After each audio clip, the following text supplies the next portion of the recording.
Bismillahirrahmanirrahim. Assalamualaikum warahmatullahi wabarakatuh. Alhamdulillahirrabbilalamin. Allahumma salli ala Sayyidina Muhammadin wa ala alihi wa sahbihi wa salim ajmain. Alhamdulillah, kami dari Yayasan Rubatul Khairat Kota Ternate di bawah pimpinan Al-Habib Abdurrahman bin Kamil As-Sagaf. Sementara ini kami lagi membangun gedung pondok pesantren Rubatul Khairat Madrasah Al-Ulya yang sementara dibangun, ya. Gedung lantai 3. Kami sangat membutuhkan dana infak dan sedekah dari jamaah bapak-bapak dan ibu-ibu. Bagi yang mau berinfak untuk melanjutkan pembangunan gedung pondok pesantren, bisa ditransfer di rekening Bank Syariah Indonesia atas nama Yayasan Rubatul Khairat. Nomor rekening 72356395526. Terima kasih.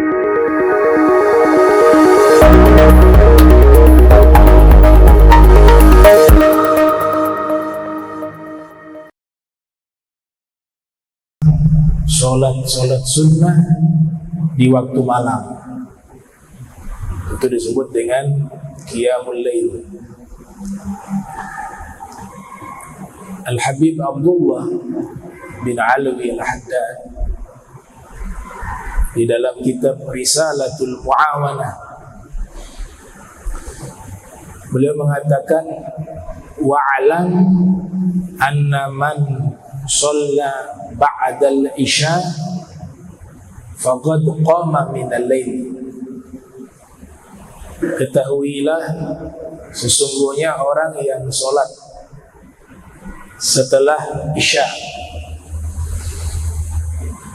maka sungguh dia telah menegakkan qiyamul lail.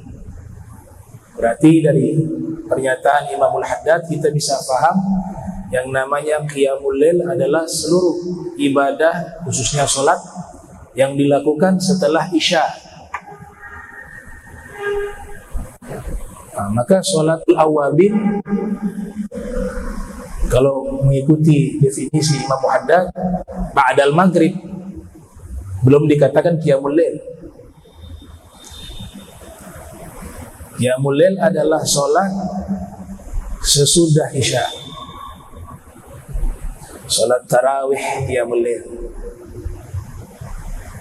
sholat witir qiyamul lail, sholat tahajud qiyamul lail. Ada yang mau sholat istikharah di waktu malam qiyamul lail juga. Jadi punya keutamaan luar biasa qiyamul lail. Di dalam Al-Quran Allah Subhanahu wa ta'ala berfirman, wa minal laili fatahajjat bihi nafilatan lak asa ayyab'atsaka rabbuka maqaman mahmuda. Dari waktu sebagian malam ambillah satu keuntungan besar, yaitu ibadah sunnah sebagian malam.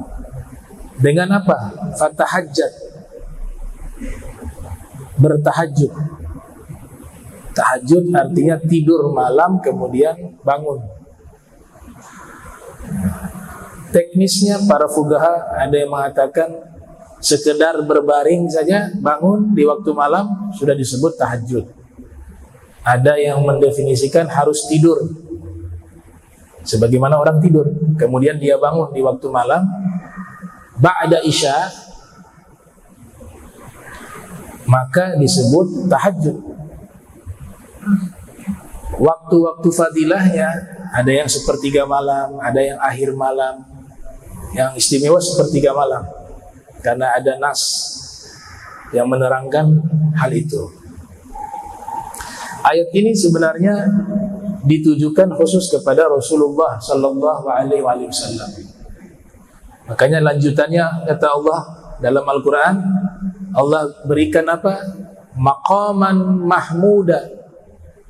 Maqama mahmuda, pangkat terpuji.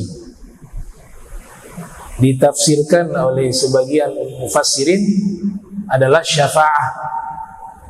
syafaat Nabi SAW. Ada yang menafsirkan adalah pangkat istimewa di akhirat.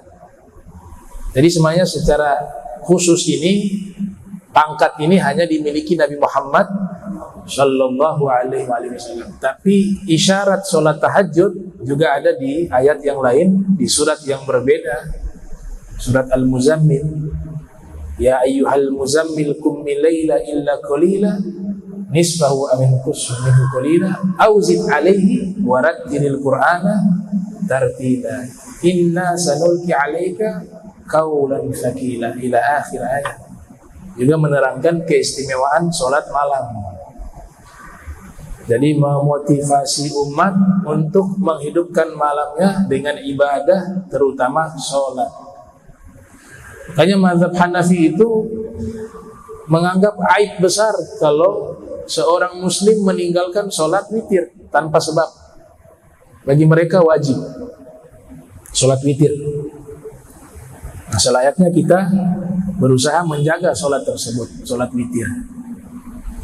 Kalau tidak bisa di akhir malam, setelah tahajud, bisa mengerjakan sholat witir di akhir setelah tahajud, itu paling afdol. Tapi kalau tidak mampu, bisa setelah isya, setelah sholat sunnah ba'diyah, kemudian isya. Yang tidak bisa, 2 sholat witir dalam satu malam. Sebab sudah dibatasi oleh Nabi Muhammad sallallahu alaihi wasallam. La witran fi lailah. Tidak ada 2 sholat witir dalam satu malam. Gak boleh dilawan. Ya, para fuqaha gak ada yang melawan. Kalau Nabi sudah mengatakan jelas seperti itu, gak ada istihad. Istihad para imam itu dalam masalah yang tidak ada keterangannya, atau ada keterangan tapi multi tafsir. Tapi kalau sudah lafdun sharih, pernyataan Nabi sudah sangat jelas, maka la istihada biwujudin nusus. Tidak boleh beristihad jika sudah ada keterangan dari Allah di dalam Al-Quran atau dari hadis Rasul sallallahu alaihi wasallam. Jadi maqaman mahmudah khusus untuk Rasul. Ada kelompok yang menyimpang mengatakan maqaman mahmudah itu adalah satu kursi yang bersebelahan dengan arsy-nya Nabi, arsy-nya Allah. Jadi Nabi punya kursi, di sampingnya Allah duduk juga, di sampingnya Nabi Muhammad SAW. Ini satu riwayat mujassimah dari kelompok yang memfisikkan Allah seperti makhluk. Jadi itu tafsiran yang tidak benar. Bagaimana duduk, Allah duduk juga di samping. Masalahnya di Allahnya ini diserupakan seperti manusia duduk. Nanti ada riwayat tambahan, kakinya di atas kursi. Kalau Allah bergesek, ada suara pantat sebagaimana bergeseknya duduk di atas tempat duduk. Subhanallah amma yasifun. Maha suci Allah dari apa yang mereka sifati. Nah, riwayat itu tidak benar, riwayat batilah. Keistimewaan Qiyamul Lail juga disebut di dalam hadis dengan riwayat yang sangat banyak. Di antaranya dalam riwayat Al-Imam Tirmidzi yang lahir tahun 209 Hijriah, wafat 279 Hijriah, di dalam sunannya. Alaikum bi qiyamil lail, kata Nabi. Hendaklah kalian sholat malam, mendirikan ibadah di waktu malam, qiyamil lail. Riwayat yang lain mengatakan walau raka'atain, walaupun hanya 2 rakaat. Dalam naskah lainnya menyebutkan walau raka'atan, walaupun 1 rakaat. Nah, ibadah yang paling sedikit 1 rakaat sholat witir. Akan tetapi ulama mengatakan mayoritas jangan biasakan sholat semacam itu. Paling sedikit 2. Itu sudah dijadikan amalan rutin dari sejak zaman dahulu sampai hari ini. Riwayat yang lain mengatakan walaupun kita membaca surat yang pendek, hanya Fatihah saja, yang penting ada sholat di waktu malam. Seperti orang memeras susu, kata Rasulullah SAW, sebentar sesaat. Nanti waktu berjalan, kita sudah nyaman dengan sholat itu, baru tambah lagi sedikit begitu, agak lama sedikit. Tapi untuk pemula, mulai dengan yang mudah dulu, karena sifat bosan itu sangat cepat masuk di hati orang yang baru mulai ibadah, tahu-tahu sudah dikasih ibadah yang sangat banyak. Innallaha la yamullu hatta tamullu hatta tamallu, atau kama qala Nabi sallallahu alaihi wasallam. Allah tidak pernah bosan, tapi Allah takut kalian yang bosan dalam masalah ibadah. Alaikum bi qiyamil lail fa innahu da'bu sholihin qablakum. Hendaklah kalian qiyamul lail, sesungguhnya itu kebiasaan orang-orang soleh sebelum kalian. Dijelaskan oleh para ahli hadis, kebiasaan seluruh para nabi, semua para nabi sholat malam, mulai dari Nabi Adam hingga Nabi kita Muhammad sallallahu alaihi wasallam. Semua para aulia sholat malam, semua kaum sholihin sholat malam. Itu arti da'bus sholihin, kebiasaan orang-orang soleh. Wa inna qiyamal lail, sesungguhnya ibadah malam itu, sholat malam itu, kata Nabi, qurbatun illallah, sebagai bentuk ibadah yang mendekatkan seorang hamba kepada Allah. Wa manhatun 'anil itsm, penghapus dosa. Wa takfirun lisayyi'at, mengkafarat kesalahan-kesalahan. Wa matradatun lidda'anil jasad, dan menolak penyakit dari tubuh. Sehat, orang yang ahli tahajud sehat, insyaallah. Pentingnya sholat malam atau qiyamul lail bahkan menjadi wasiat malaikat Jibril. Malaikat Jibril berikan wasiat. Di dalam riwayat Al-Imam Al-Hakim yang lahir tahun 321 Hijriah, wafat 405 Hijriah, di dalam kitab Al-Mustadrak, kata malaikat Jibril, "Ish ma syi'ta fa innaka mayyit." Silakan kalian hidup sesuka hati kalian di bumi ini, tapi ingat, satu saat kalian akan menjadi mayat.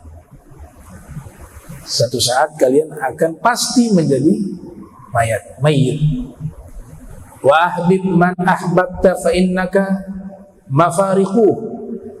Silakan cintailah siapapun yang kalian cinta di dunia ini, tapi ingat, sesungguhnya satu saat kalian akan berpisah dengannya, dengan kematian. Wa'amal ma syi'ta fa innaka mazyun bih. Silakan beramal sesuka hati kalian di dunia ini. Yang mau beramal soleh silakan, yang tidak mau beramal soleh silakan, kata Allah, kata malaikat Jibril ya.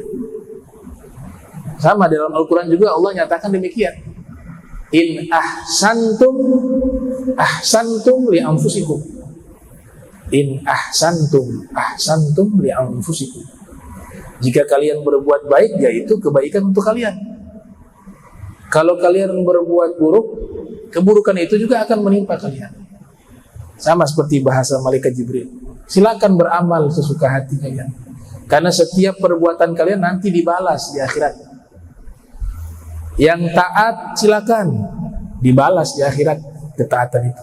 Yang tidak mau taat silakan, dibalas juga oleh Allah di akhirat. Hal jazaul ihsan illal ihsan. Balasan kebaikan akan dibalas dengan kebaikan. Kama tadinu tudanu. Sebagaimana yang kalian lakukan akan dibalas sesuai dengan apa yang kalian lakukan. Kama tadinu tudanu. Kemudian malaikat Jibril melanjutkan, Syaraful mu'min qiyamul lail wa izzuhu istighna'uhu 'anil nas. Kemuliaan seorang mukmin terletak pada qiyamul lail. Jadi gak mungkin seorang hamba ini bisa mencapai derajat orang yang dicintai oleh Allah dan Rasulnya Muhammad Sallallahu Alaihi Wasallam terkecuali malamnya ma'mur dengan ibadah. Ada yang mengatakan tidur juga lebih baik daripada begadang yang nanti nafsunya mengajak melakukan dosa. Nanti tidur niatnya untuk menghindar daripada maksiat di waktu malam, tidurnya ibadah. Ada yang berfatwa demikian. Tapi lebih hebat lagi kalau idealnya malamnya dia hidupkan dengan ibadah, itu ideal. Tapi kan orang bertingkat-tingkat keadaannya. Antum tidak maksiat di waktu malam itu sudah luar biasa di zaman saat ini. Kalau dorongan di dalam diri di waktu malam itu kan sudah disebutkan oleh Allah Ta'ala di dalam Al-Quran bahwa malam itu potensi maksiatnya lebih besar. Dalam surat Al-Falaq. Maka waktu itu dia tidur untuk menghindar daripada dorongan nafsu dan dorongan di dalam dirinya untuk melakukan perbuatan dosa. Dia tidur niatnya untuk menghindar dari perbuatan dosa itu. Kalau sudah tidur kan selesai. Maka tidurnya itu dari dia mulai tidur sampai nanti dia bangun terhitung pahala. Tapi kalau level lebih tinggi lagi, malamnya bukan tidur, tapi dia hidupkan dengan ibadah. Ini idealnya. Ini da'abus solihin. Makanya Nabi katakan da'abus solihin, tidak main-main loh. Kebiasaan para nabi, kebiasaan para rasul, kebiasaan para aulia was solihin.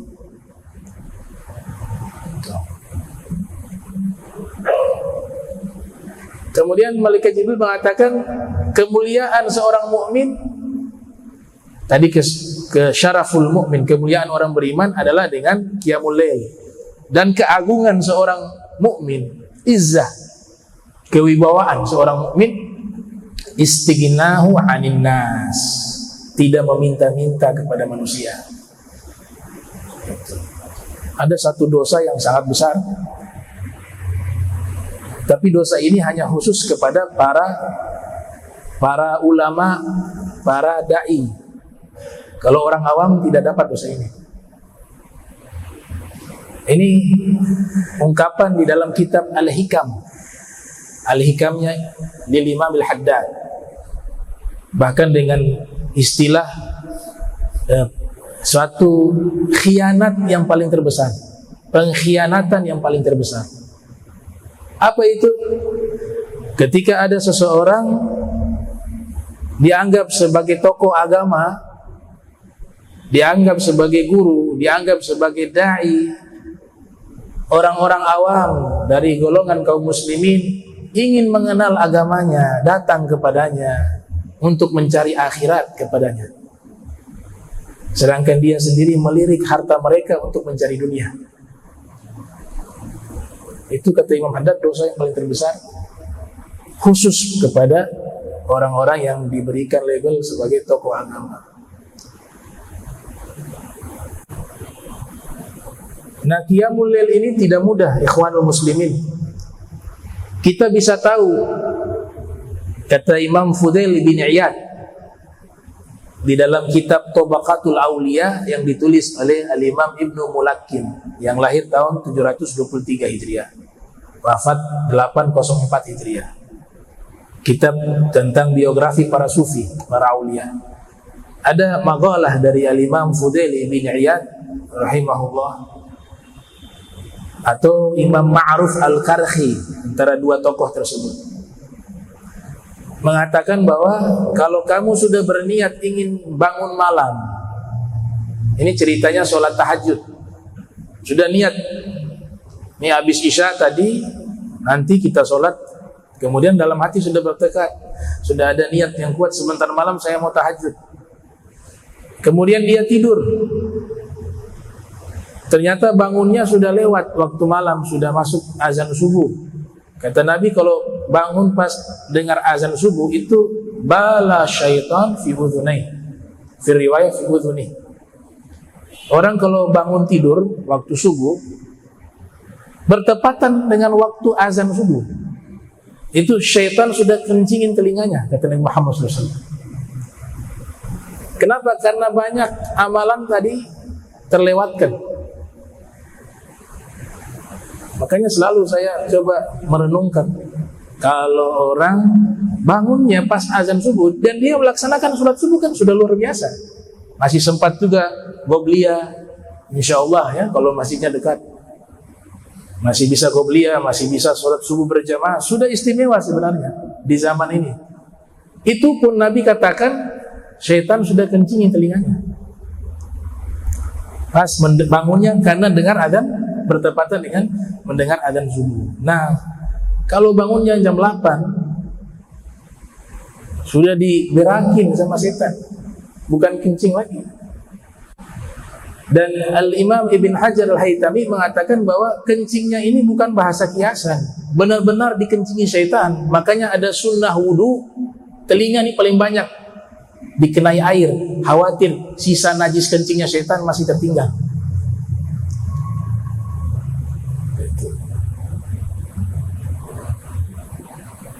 Nah, Imam Fudail bin Iyad atau Ma'ruf Al-Qarhi mengatakan, siapa yang sudah niat ingin bangun malam sholat tahajud, ternyata dia bangunnya itu sudah subuh, maka ketahuilah dosa-dosamu itu yang menghalangi dirimu untuk bisa bangun sholat tahajud. Berarti amalan apa yang paling bagus waktu itu? Minta maaf kepada Allah. Mungkin masih ada dosa yang belum terampuni, atau mungkin kita lupa meminta maaf kepada Allah. Gitu. Tapi kalau antum bisa bangun, alhamdulillah, hari itu memang dosa sudah diampuni oleh Allah. Tapi kalau sudah niat bertekad untuk tahajud, gagal terus setiap hari, muhasabah diri. Masih banyak dosa yang menghalangi diri saya. Saya harus minta maaf kepada Allah dan harus memperbaiki diri saya. Itu sholat tahajud loh. Bagaimana yang setiap hari meninggalkan 5 waktu? Ini bicaranya sholat tahajud. Gitu. Kita doakan saudara-saudara kita dikasih hidayah oleh Allah Ta'ala agar bisa menjaga sholat 5 waktunya, diselamatkan, diwafatkan husnul khatimah.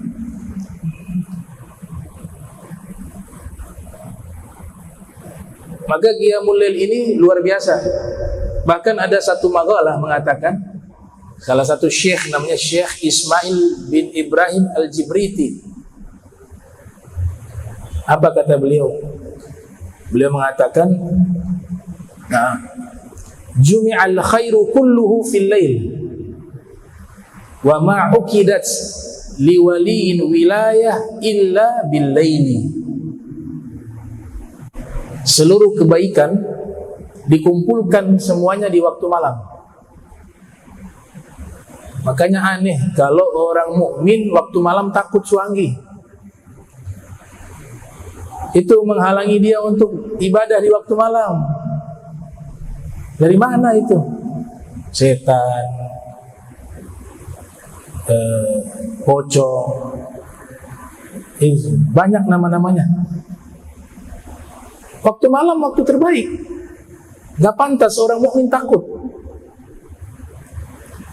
Kata Syekh Ismail bin Ibrahim Al-Jibriti, semua kebaikan dikumpulkan di waktu malam, dan tidaklah diangkat seorang menjadi kekasih Allah melainkan itu di tengah malam. Jadi jangan mimpi menjadi wali tapi gak pernah tahajud, gak pernah sholat malam, tidak pernah menangis di waktu malam. Ini amalia para aulia wa sholihin. Wafatani min khiyarin nasi kam rajulin ma faraka dzikra tulal umri wal kutuba bakka'u lailatihi sajjadu khalwatihi min khaufi malikihi yasta'dzibu ta'aba. Berapa banyak orang-orang hebat, orang-orang baik telah meninggalkan kita. Dulu banyak dari mereka itu seumur hidup gak pernah pisah dengan Al-Quran dan zikir. Seumur hidup dengan kitab-kitab para ulama kaum solihin. Tiba waktu malam mereka menangis di tengah malam di atas sejadah mereka. Rasa lelah itu semuanya pudar sebab rasa takut kepada Allah Subhanahu wa taala. Nah, ini ciri-ciri para aulia sholihin, menghidupkan waktu malam dengan ibadah. Wassalatu rajuli khussa bidzikri li anna sa'ila rajul wa illa famithluhu al-mar'ah. Salat dari seorang laki-laki di sini dalam hadis ya disebut laki-laki. Nah, salat dari seorang laki-laki yang disebut di sini laki-laki khussa ya, bidzakar, maaf ya ditashih. Khussa bidzakar disebut di sini laki-laki. Li'anna sa'il rajul, karena yang bertanya kepada Nabi tentang amalan tersebut seorang laki-laki. Makanya Nabi menjawab ya dengan redaksi solatnya laki-laki. Tapi ini maknanya bukan hanya laki-laki. Solat malam ini juga untuk perempuan. Dalam ilmu usul fikih atau al-qawaid al-fiqhiyah itu disebut dengan al-khususu al-muradu bihil umum. Lafaz khusus tapi yang dimaksud umum. Itu banyak dalam Al-Quran dan banyak di dalam hadis. Menyebutkan khusus laki-laki tapi maknanya juga perempuan. Maknanya umum, laki dan perempuan.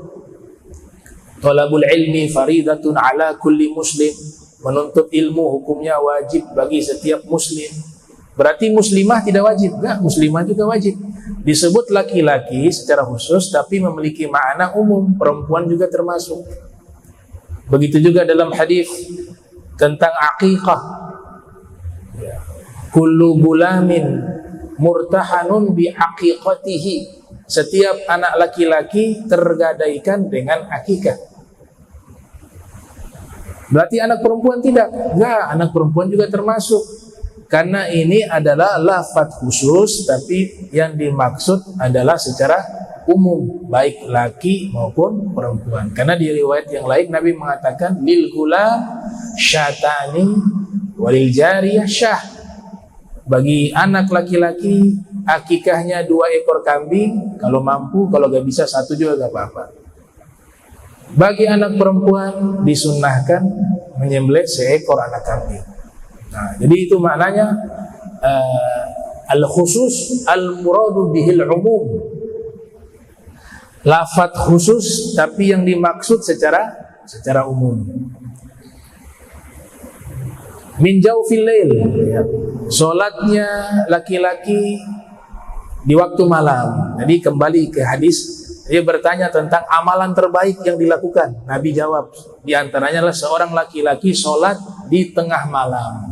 Min maknanya fi jawfil lail. Kemudian dikutip ayat. Kemudian dia membaca ayat Al-Quran surat As-Sajdah. Tatajafa junubuhum anil madaji' yad'una rabbahum khaufan wa tama'a wa mimma razaqnahum yunfiqun. Lambung-lambung mereka jauh dari tempat tidur. Imam Ghazali dalam Bidayatul Hidayah mentakwilkan atau menafsirkan itu salat bainal isya'ain, bainal maghrib wal isya. Masuk di ayat ini juga. Itu salat awabin. Tapi kebanyakan mufassirun mengatakan ini maknanya salat tahajud. Ada juga yang mengartikan semua salat di waktu malam masuk di ayat ini. Lambung-lambung mereka jauh dari tempat tidur. Tatajafa junubuhum 'anil madaji' yad'una. Maknanya ya'buduna, mereka sambil beribadah atau berdoa Rabbahum, kepada pencipta mereka. Khaufa, takut. Jadi sudah sholat tahajud tapi kita hadirkan rasa takut kepada Allah. Wa tama'an, dan punya ambisi dan harapan fi rahmatihi. Tamak, toma'an ini tamak, rakus mencari rahmatnya Allah di waktu malam. Wa mimma razaqnahum yunfikun, dan dari sebagian harta yang kami rizkikan pada mereka, mereka menginfakkan. Fala ta'lamu nafsun ma ukhfiya lahum min qurrati a'yun jazaa'an bima kanu ya'malun. Maka diberikan apa? Diberikan hadiah oleh Allah, yaitu satu jiwa pun tidak ada yang mengetahui apa yang disembunyikan oleh Allah bagi mereka yang menghidupkan waktu malam dengan ibadah. Dari penyejuk mata, rasa bahagia. Jazaa'an bima kanu ya'malun, sebagai balasan atas apa-apa yang dahulu mereka kerjakan. Ulama mengartikan luar biasa ayat ini. Makna satu jiwa pun tidak mengetahui balasan yang Allah berikan kepada mereka yang menghidupkan ibadah malam tersebut. Apa keterangan para ulama? Yaitu malaikat dan siapapun itu makhluk tidak mengetahui begitu besarnya kebaikan dan pahala yang Allah berikan kepada orang yang selalu menghidupkan ibadah di waktu malam. Saking besarnya, itu maknanya disembunyikan. Asbabun nuzul ayat ini secara khusus Allah turunkan kepada Al-Imam Ali karramallahu wajha dan Sayyidah Fatimah Az-Zahra alaihissalam. Banyak riwayat menyebutkan asbabun nuzulnya dengan cerita yang berbeda-beda. Tapi yang diantara yang kami jadikan rujukan, bahwa ayat ini turun khusus kepada Imam Ali dan Sayyidah Fatimah. Artinya sababun nuzulnya, Imam Ali bin Abi Thalib waktu menikah dengan Sayyidah Fatimah Az-Zahra alaihissalam di malam pengantin, malam pertama, kedua-duanya minta izin. Imam Ali minta izin kepada Sayyidah Fatimah, Sayyidah Fatimah juga minta izin kepada Imam Ali. Dan luar biasa, keinginan kedua-duanya sama, yaitu minta izin mau zikir dan sholat dulu malam pertama. Akhirnya Sayyidina Ali menjadi imam, Sayyidah Fatimah ma'mumah. Sholat ini namanya sholat pengantin. Ada sunnah sholat pengantin, ada banyak dikerjakan, kelamaan katanya. Padahal ada sunnahnya itu, sholat pengantin ada sunnah. Dan luar biasanya Imam Ali bin Abi Thalib dengan Sayyidah Fatimah memberikan contoh itu. Malam pertama kedua-duanya sholat dengan khusyuk, zikir di waktu malam, tidak terasa sudah fajar. Sudah fajar sodik sudah muncul, tiba waktu subuh. Besok lagi begitu, malam hari ibadah lagi. Gak terasa ibadah begitu nikmat dengan zikirnya, dengan sholatnya. Fajar sodik muncul, baru sadar lagi, subuh lagi, sholat subuh lagi lanjut. Selama 40 hari seperti itu. Allah lihat ini, Masya Allah, luar biasa nih hamba-hambaku yang seperti ini. Limited edition kalau disebut. Turunlah ayat kepada Nabi Muhammad sallallahu alaihi wasallam, tatajafa junubuhum 'anil madaji' yad'una rabbahum khaufa wa tama'a wa mimma razaqnahum yunfikun. Itu ceritanya beliau-beliau, Imam Ali wa Sayyidah Fatimah. Makanya di surat Ar-Rahman Allah Ta'ala berfirman, marajal bahrain yaltaqiyan bainahuma barzakhun wala yabghiyan yakhruju minhuma lu'lu'u wal marjan. Bertemunya dua lautan. Imam Suyuti yang lahir 849 Hijriah, wafat 911 Hijriah. Di dalam tafsir beliau Ad-Durrul Manthur mengatakan marajal baharain yaltaqiyan, bertemunya dua lautan. Isyarah, kalau naskah aslinya itu dua lautan adalah Sayyidina Ali dan Sayyidah Fatimah. Bertemunya dua lautan. Waktu menikah ini dua lautan besar bertemu. Marajal baharain yaltaqiyan bainahuma barzakhun, di antara keduanya ada tembok besar yang memisahkan Nabi Muhammad SAW. Rasulullah.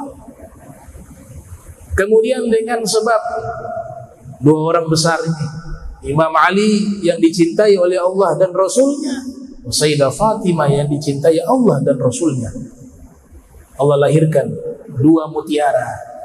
Yakhruju minhuma lu'lu, mutiara keluar dari mereka berdua. Lahir dari kedua mereka berdua lu'lu, mutiara yang sangat indah, Imam Hasan. Wal marjan, dan batu yang indah di dasar laut berwarna merah, Imam Hussein. Itu. Berarti ini pelajaran nih. Anak ini menjadi besar, menjadi hebat, menjadi orang yang dicintai oleh Allah dan Rasul. Kalau kita mau memiliki keturunan demikian, maka suami istri ikuti amalan mereka, Imam Ali wa Sayyidah Fatimah. Terutama malam pengantin tuh 40 hari sholat. Itu baru amalan pertama itu, belum yang lain. Kalau pertama saja kita agak mampu, apalagi amalan mereka yang berikutnya jauh lebih berat.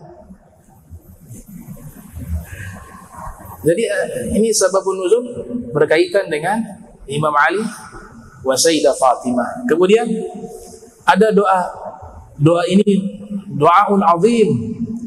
Memang ada riwayat ya, solat tahajud ada doa yang biasa dibaca oleh para ulama, Allahumma anta nurus samawati wal ardh, dan seterusnya, wal jannatu hab. Tapi ada doa, kita bebas membaca doa-doa apapun ya, selain yang tadi diriwayatkan, yaitu ada doa diijazahkan oleh Imam Ja'far Shadiq bin Muhammad Al-Baqir. Ini doa syamil wa kamil, mencakup semua kebaikan. Kalau kita baca di waktu malam, memang waktu mustajab. Apa doa itu? Allahumma inni as'aluka sihhatan fit taqwa wa tula umrin fi husni amal wa rizqan wasi'an la tu'adzibni alaih. Yang artinya, ya Allah, aku meminta padamu kebenaran di dalam takwa, panjang umur di dalam baiknya amal, rizki yang luas yang engkau tidak mengazabku dengan sebab rizki tersebut. Itu doa luar biasa, muatannya luar biasa. Dinisbahkan doa ini sering diijazahkan dan dibaca oleh Al-Imam Ja'far Shadiq bin Muhammad Al-Baqir yang lahir tahun 83 Hijriah, wafat 148. Imamul A'immah, beliau adalah imam dari semua imam yang ada. Kalau 4 mazhab itu sanadnya kembali ke Imam Ja'far Shadiq. Imam Abu Hanifah, Imam Malik, Imam Syafi'i, Imam Ahmad bin Hanbal, semua mereka sanadnya kembali kepada Imam Ja'far Shadiq. Yang ketemu langsung 2 imam, ketemu langsung, belajar secara langsung, Imam Abu Hanifah dan Imam Malik.